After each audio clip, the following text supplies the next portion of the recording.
topic in discussion now is impact of movies in promoting foreign locales. Today, the location is as important as the plot, more than simply a background.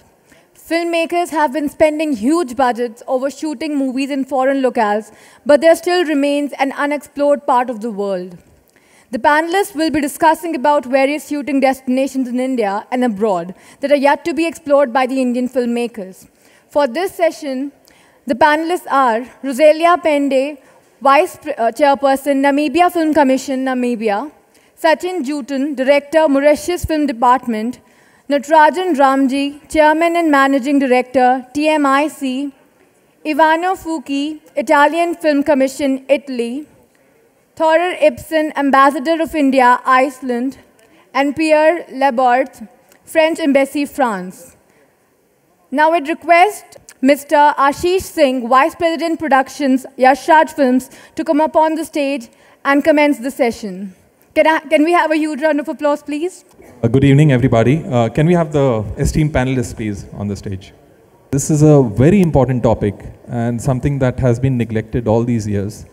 We are talking about the impact of films on tourism in a particular country, state, or city.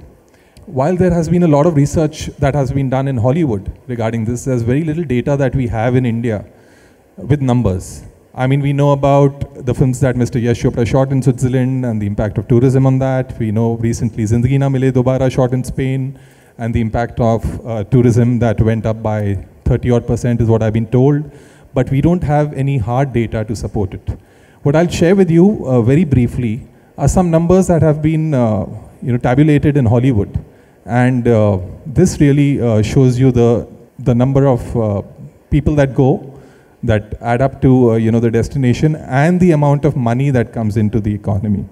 So basically, when Lord of the Rings was shot in New Zealand, and they did a study, the New Zealand Film Commission did a study, and they discovered that to reach out to so many people, they would have to spend 41 million US dollars. So this is something that one film actually did for them, for the Film Commission. Eventually, when the film released, the tourism went up by 1%. So while 1% sounds like a very small number, but when they translated it into money, it amounted to more than $27 million. That's in the first year itself.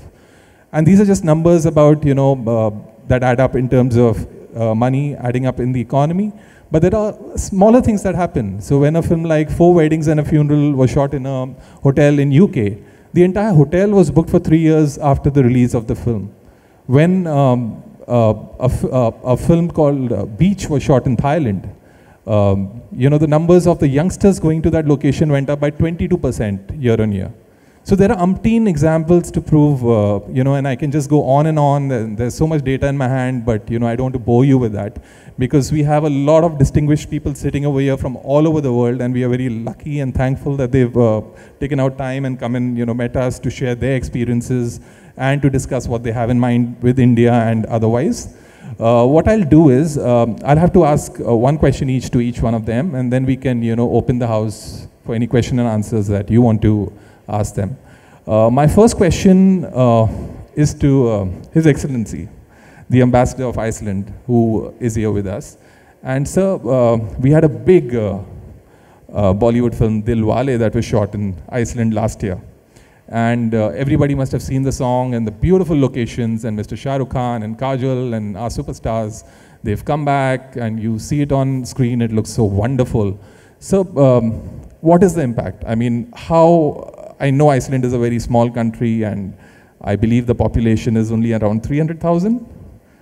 What is the impact, sir? Can you discuss it, and can you tell us, anything else that you all are planning with Hollywood, what's happened in the past, and what you all plan in the future with Bollywood? Indeed, there's a huge relationship between tourism and the film industry. Evidently, it's difficult to assess exactly in terms of numbers. But in our case, it's clear we had the production of Gerua last summer, and when it came out, when the music video came out in December last fall, the questions from the Indian market to the embassy and to the Icelandic tour companies in Iceland, the destination managers, was quite incredible. We estimate that the increase of Indian tourists in Iceland since that production has increased 4 times. Now, in absolute terms, there's not many Indians that are coming, but the increase is 4 times. But we have a long experience of the link between cinema and tourism. Like you said, there are 3.2 lakh people in Iceland, 320,000 people. We receive 1.5 million tourists per year, 5 times the population. Now, this increase has been going on mostly over the past 10 years. There was a good tourism before, but over the past 10 years, it's been quite something. We have an average annual increase in the tourist sector of 16 to 18%. There's no question a big part of that is the Hollywood production. All the blockbusters over the past 5 years have been produced fully or partly in Iceland. Just to give you an example, Game of Thrones, Oblivion, Prometheus, the new Star Wars, Star Trek, Interstellar, the life of Walter Mitty, Martian. We can go on and on, but all that has highlighted Iceland as an interesting destination. The same thing we're seeing here in India.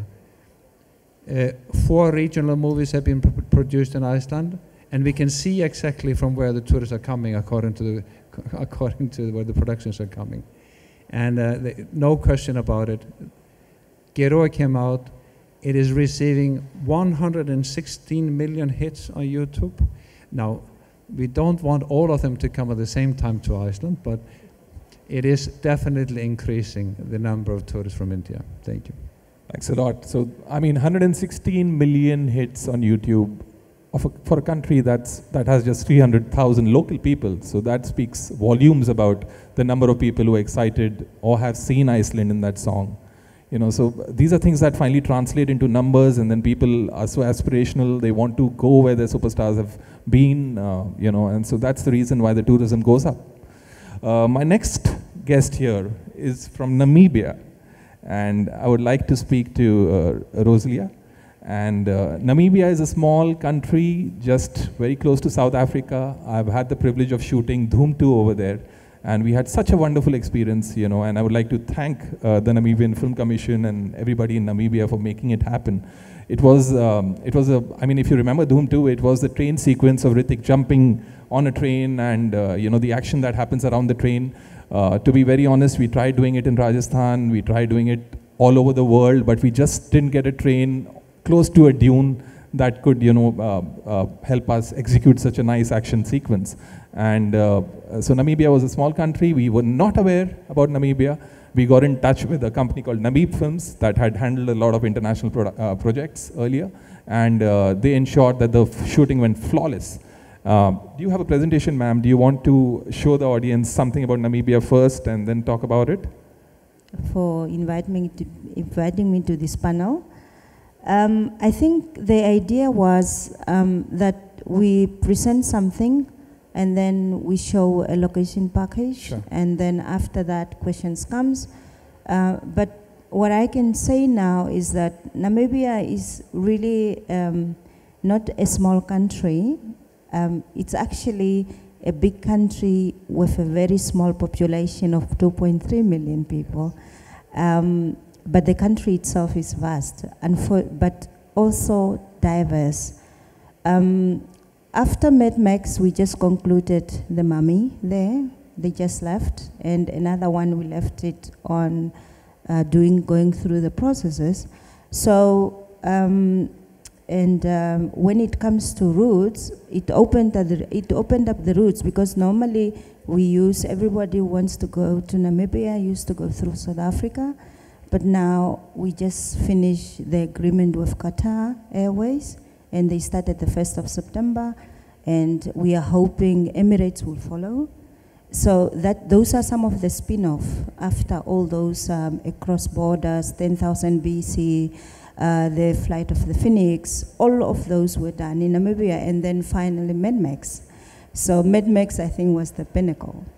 Okay, Thank great. you. So ma'am, do you want to show us the presentation first and then we can take the next question? Should we just go through the presentation? Yes, please.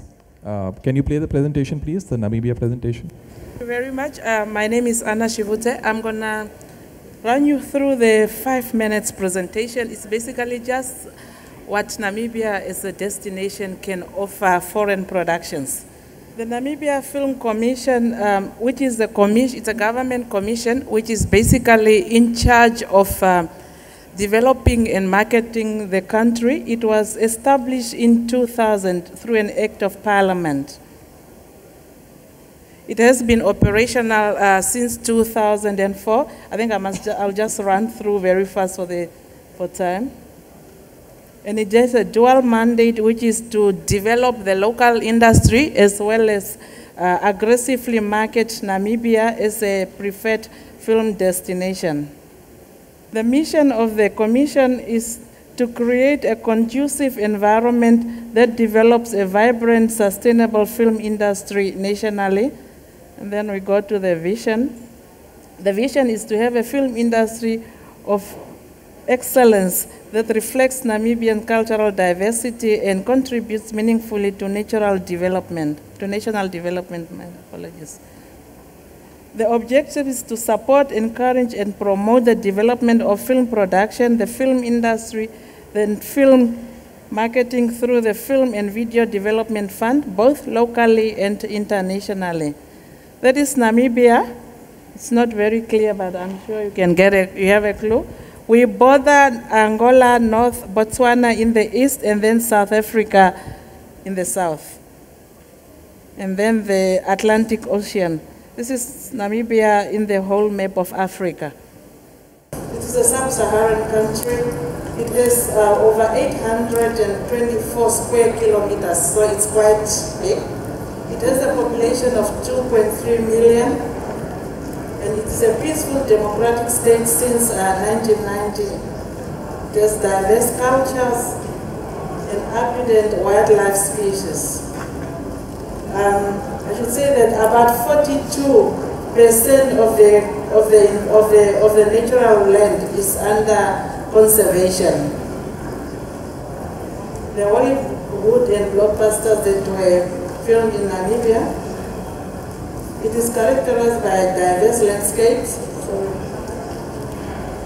The 4 distinct geographical areas are the coastal desert plains and the dunes, the Namib Desert, the Rocky Central Plateau with its high mountains, and the Kalahari Sandveld, characterized by its flat layers of land and sand and grass. The coastal dunes, I should say that about 42% of the natural land is under conservation. The Hollywood and blockbusters that were filmed in Namibia, it is characterized by diverse landscapes. The 4 distinct geographical areas are they're characterized by its flat layers of land and of sand and grass. The coastal dunes, these are some of the movies, I think you talked about Drone too, that were filmed in Namibia, Kijani and Drona and Drone 2. Am I right? Mm-hmm. And then the savannas filmed here is the Kijani. It was filmed there. The quiver forest, we have the quiver tree, the Fish River Canyon, which is the 2nd largest canyon in the world, second to the Grand Canyon in the USA. The international film industry in Namibia, it has over, per year we produce about 115 international productions, ranging from commercial, series, documentaries, and still photography. Several international blockbusters that have been filmed in Namibia. This is a breakdown from the USA, Canada, RSA is South Africa, and Sweden. And these are some of the international blockbusters. Mad Max, Flight of the Phoenix, you can see for yourselves. And then the Indian films that were filmed in Namibia are these ones. Accessibility. We have direct airlines to Namibia. The international ones are Qatar, which is we just started in September. And then we have the KLM, Royal Dutch, all the way from Amsterdam through Angola, then to Namibia. Then we have Ethiopian Airlines directly from Addis Ababa to Namibia. And then we have South African Airways from Johannesburg straight to Namibia. We have the excellent transport infrastructure, telecommunication services, and impeccable hospitality services. And the services provided by the Film Commission is the first point of contact for filming in Namibia. So we issue film permits within 3 working days. But then because we have a very fragile environment, the actual permit to film in the desert can take a bit longer depending on the environmental impact. And then we assist with visas. You can get your visas or work permits within 7 working days. And then we also assist, this is now the permit that I was talking about that can, depending on the impact on the environment, ideally is 14 working days, but then it can take longer or shorter. Permits with local sites granted through town councils, we also assist with that. Should you want to film in a town council, so we can also assist that. The opportunities. NFC has taken note of the advanced post-production technological expertise enjoyed by India. The lack of large-scale post-production studios in Namibia creates an investment opportunity for partnership between the two countries. Another area of partnership could be the setting up of a prestige film school. And then Indian filmmakers embrace their culture through film. As a culturally diverse country, Namibia could tap into the remarkable cultural storytelling ability of the Indian people. Conclusion? NFC will continue to aggressively market Namibia as a pristine location. Namibia is at an advantage stage of putting in place a competitive incentive program to attract even more foreign productions. We look forward to both partnering with Bollywood producers. As they say, namaste, thank you. Thanks for the lovely presentation. So ma'am, coming back to you. One question. Ma'am, we know that you don't have an incentive, but like I said, it's a cheap destination and we've shot over there and we had a wonderful experience.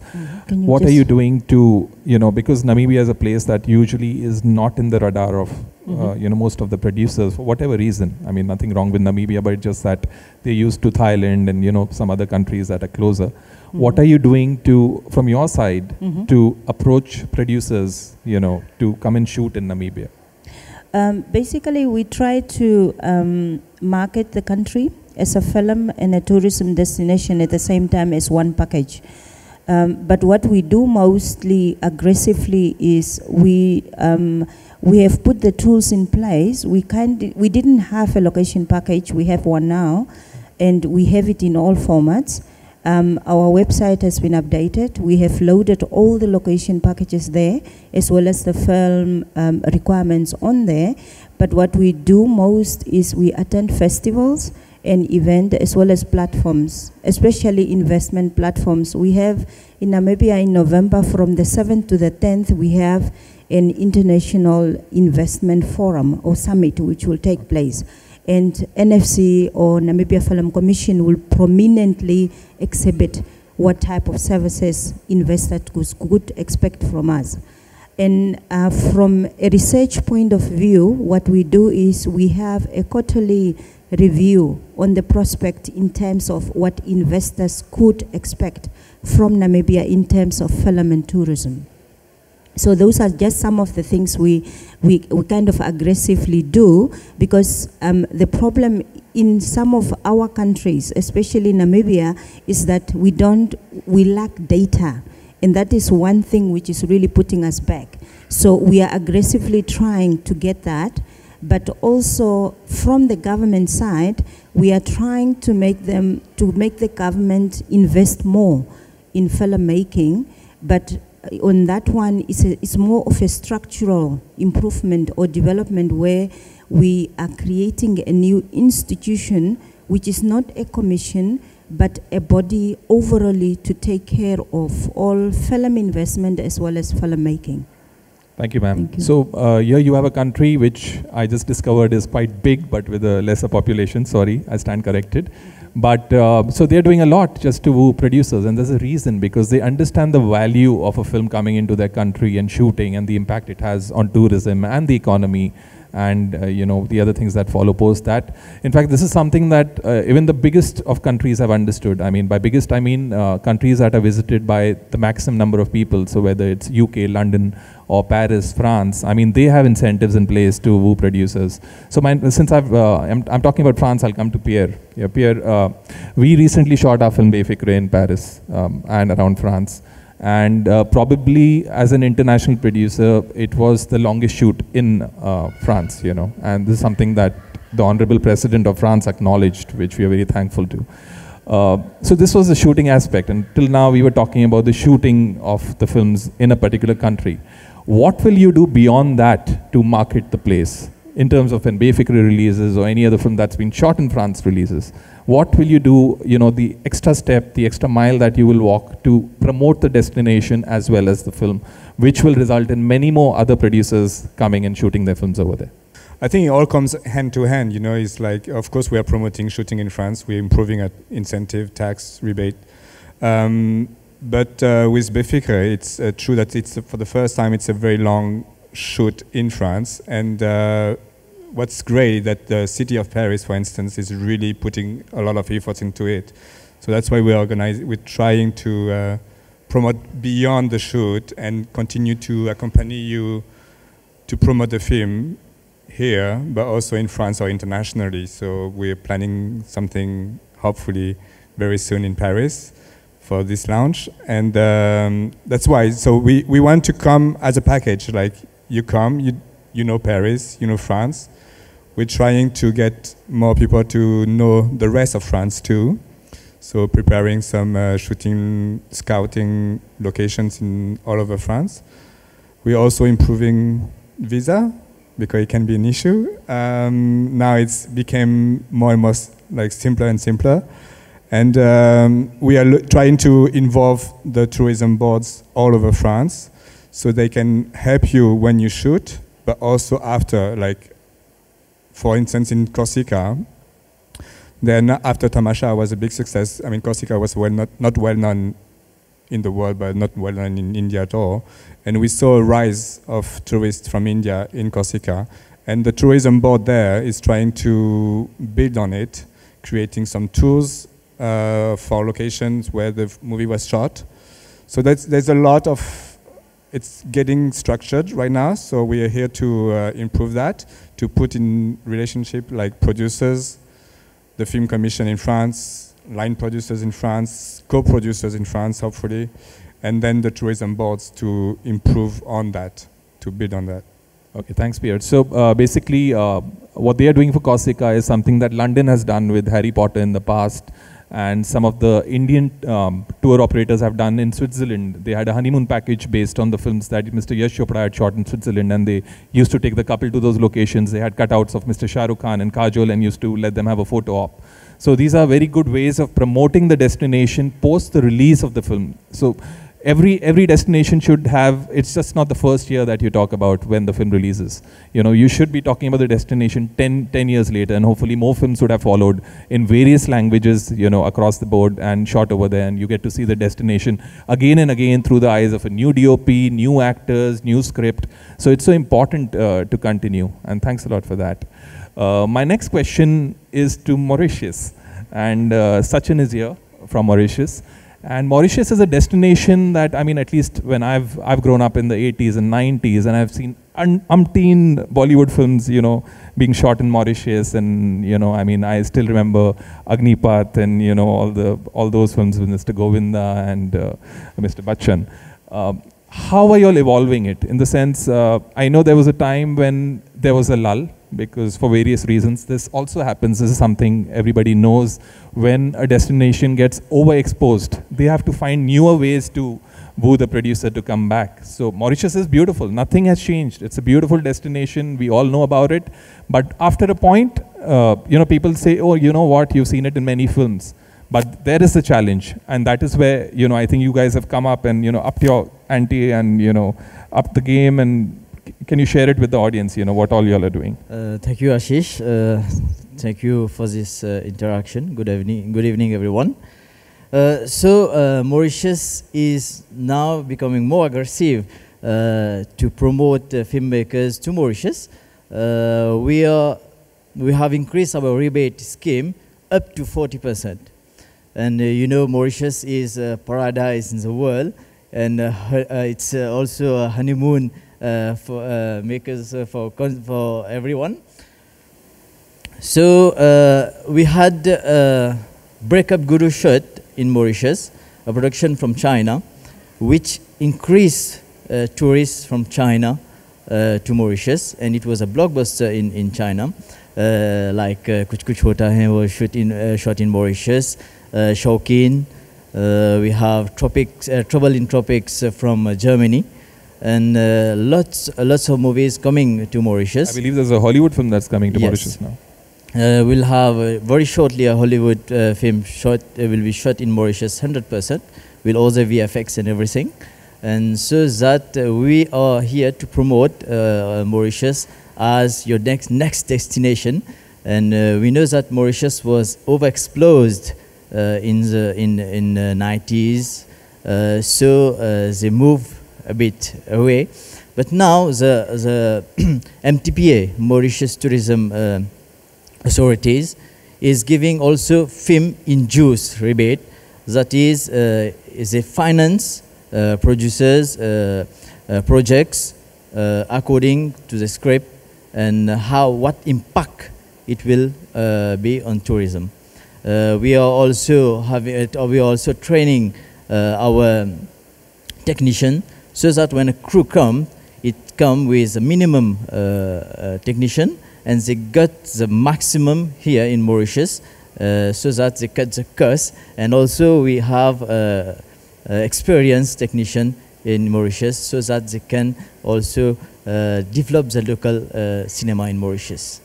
Now, what Mauritius is doing, and based on whatever little research I have done, based on costs and stuff like that, the kind of incentive they'll have in place, probably it'll make sense for a lot of the Bollywood producers to start cheating their films that are being shot in Bombay or anywhere else, Hyderabad, Chennai, in Mauritius, because the cost will be so subsidized after the incentive, and with a good crew that they'll have, you know, in terms of people who will be working on the film. You know, so these are things that you have to do to evolve. And, you know, I think you all are doing a wonderful job by, you know, coming up with all these things. I believe you have a presentation. Do you want to share it? Yes, before that I can say also that there was a lack of equipment in Mauritius, and now we are buying all the equipment, from lights to cranes to Jimmy Jeep and everything, so that to facilitate the producers, the technician and everyone. And now I would like to show you a movie about Mauritius. Everyone know about Mauritius, so you will enjoy it.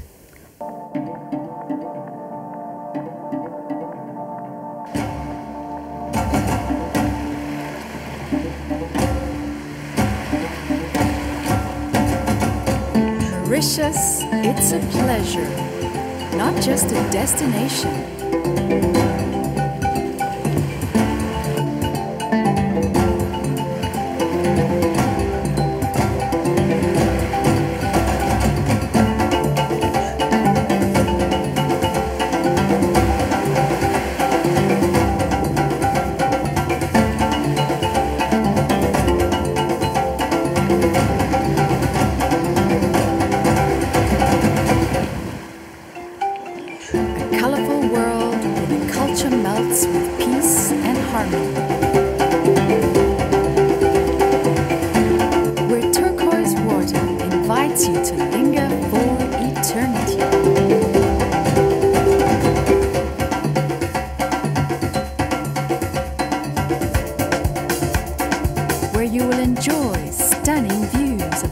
tropical paradise.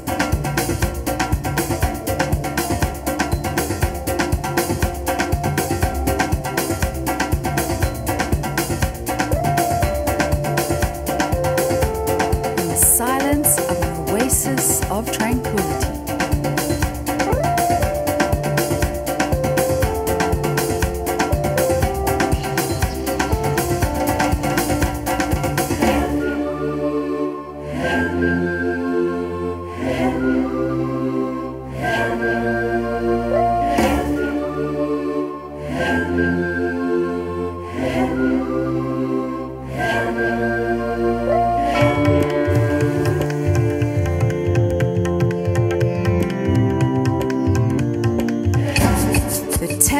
Of the Ravan will marry the beat of your heart.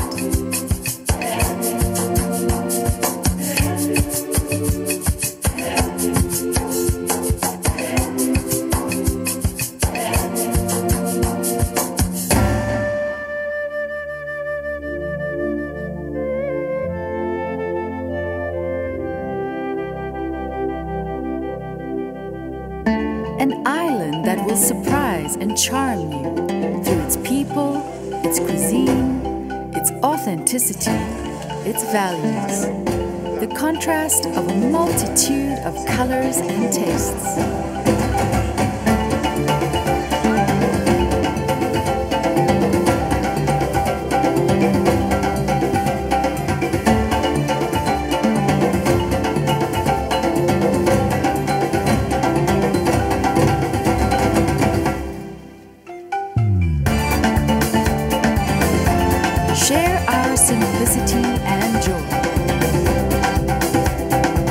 Service to you be a perfect blend of fun and adventure, an awesome wildlife experience, a majestic experience in the island of joy and happiness. Behind each smile, there lies a promise of a unique holiday. Romantic, magical, unforgettable. Our island will embrace you. We're the friendliest country in the world. You may come as a visitor, but you will leave as a friend. You may leave Mauritius, but Mauritius will never leave you. Mauritius, it's a pleasure. Lovely.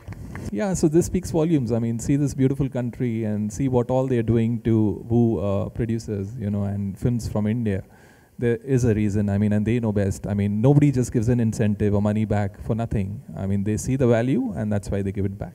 Yeah, Aashish, I would like to add something, that Mauritius is a multicultural country, and you will, as a filmmakers, will find each and every character they are looking for. If they are looking for Indians, for Christians, for Chinese, for everyone, every multicultural country, and you will get artists for all kind. Thank you so much.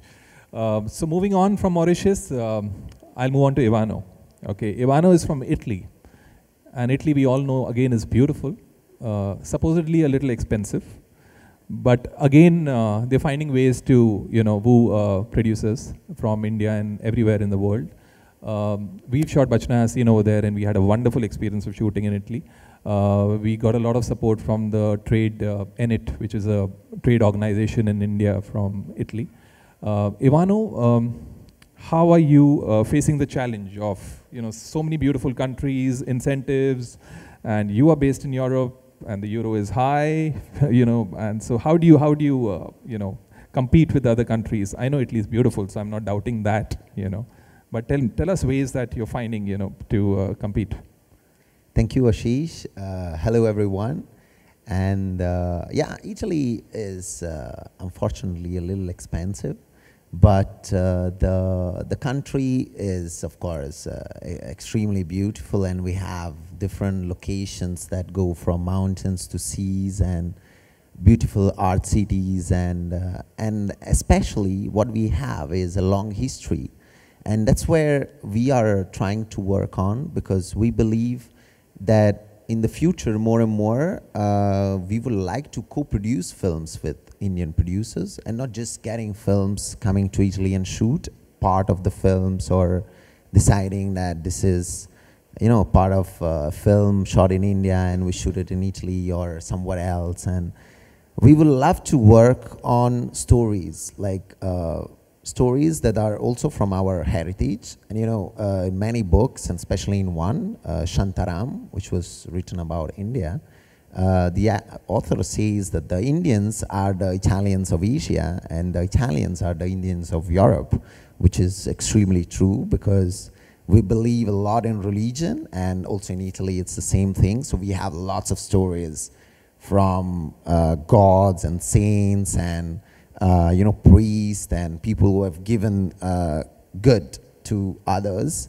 Then the food, of course. I mean, India and Italy, we have, we can sit and eat for hours and talk over it.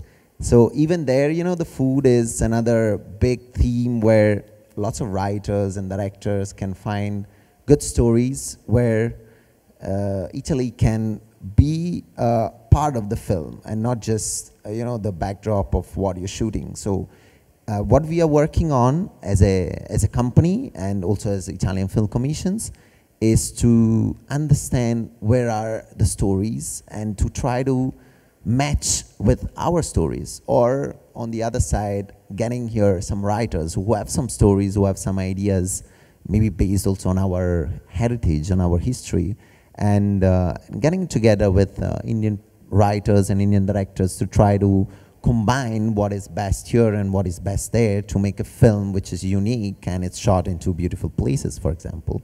So that's one way that we are conducting, that we are trying to achieve. So the vision is to build a bridge, big bridge between Italy and India, of relationships, of course, of knowledge and people, because good professionals, we have good professionals in Italy in the film industry, and you have great professionals in India too. So it's great if some Indians can come to Italy and work, and some Italians can start coming here and work, because this gives also a better understanding while we are on set for next productions, because then you know the life on set is the life on set, and it's good to know in details how you work and how we work, so then the film can come out better.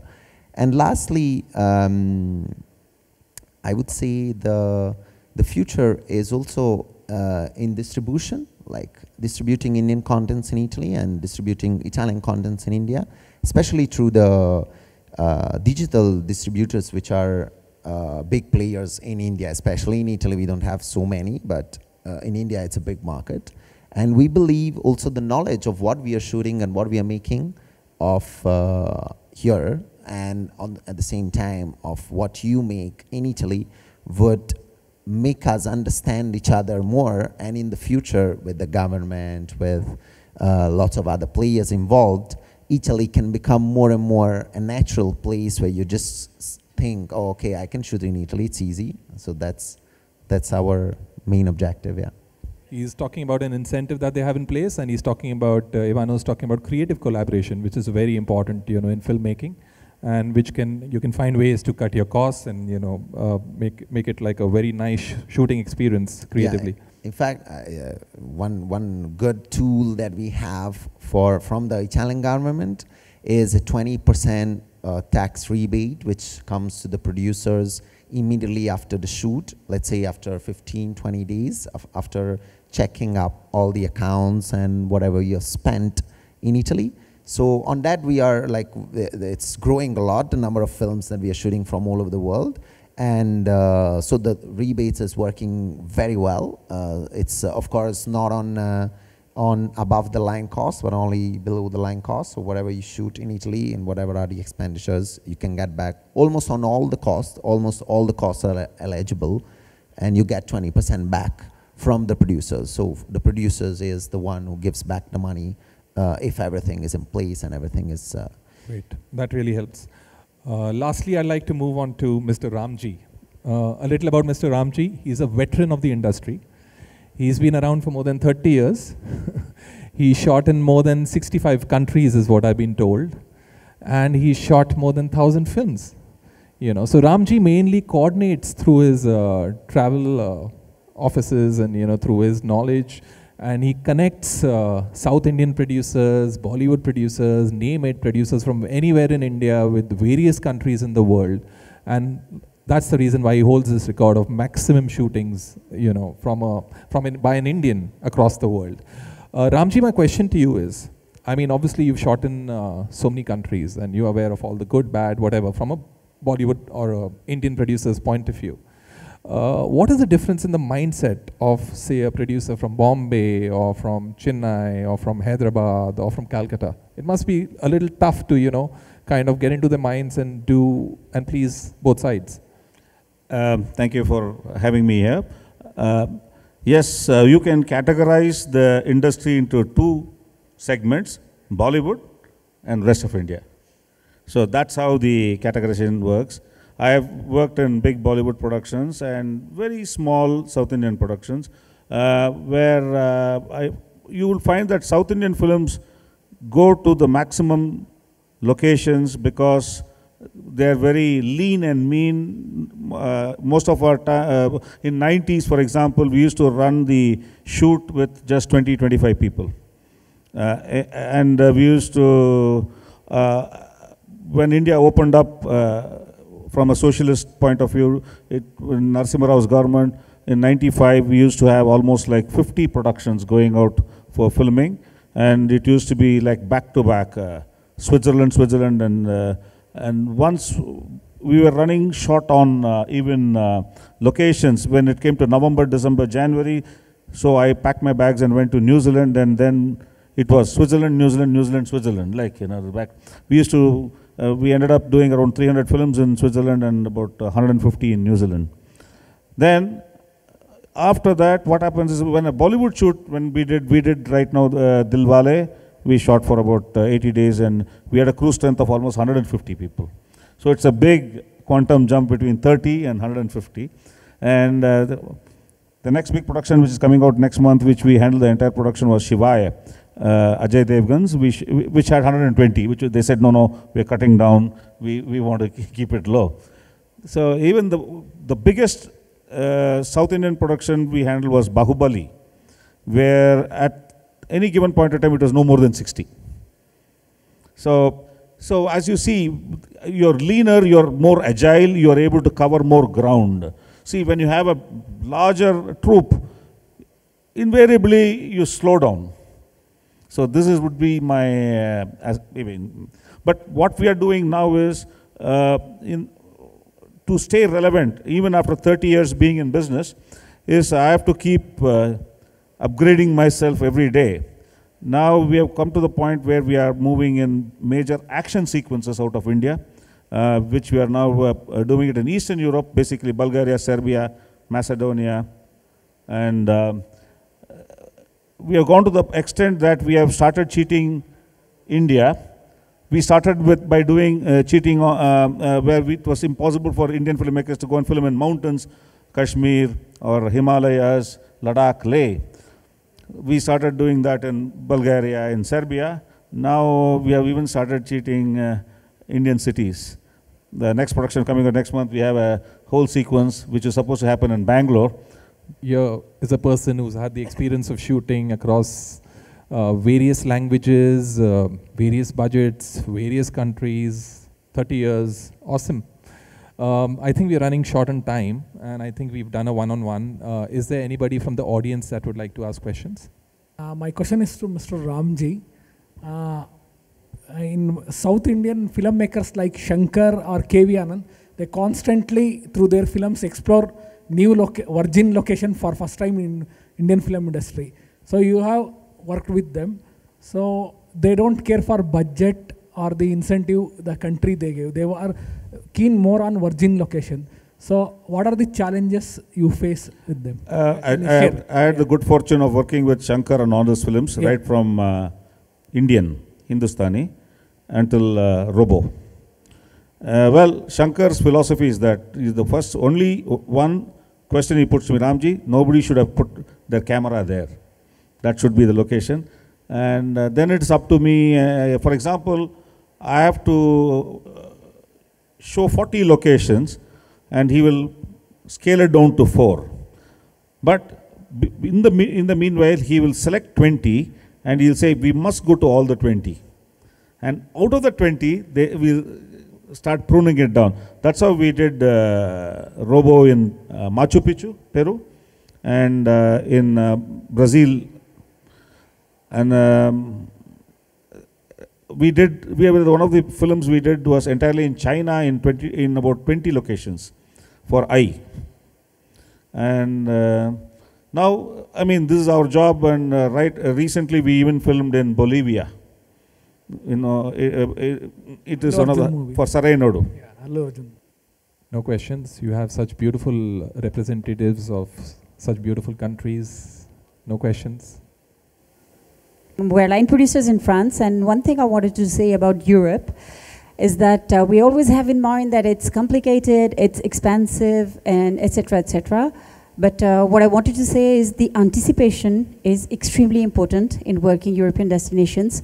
So I invite all the producers who wants to work with France, with Italy, with Spain, just to be to decide for a location and then work out their location properly with a local line producer, and it's going to happen in a very nice mode, in the sense that time is really saving money. I agree with you. I mean, yes, what's happened of late is that most of the destinations are very open to producers from India. There was a time, maybe 15 years back, and I'm not talking about the big companies from India, but the smaller companies were actually looked down upon by them. They used to think that, you know, these guys will come, mess our country, we may not get our payments or whatever. But things have changed. They've understood the value of an Indian film and the kind of audience those films can reach out to. So keeping all this in mind, and you know, I would like to thank this panel. Thanks a lot. And I just hope that we continue shooting our films in Namibia, Italy, Mauritius, Iceland, and France. And Ramji will take you to maybe 100 other countries. So thanks a lot, and thanks for having us over here. Thank you for such a marvelous session. I'd request Mr. Aashish Singh to facilitate everyone with mementos and certificates.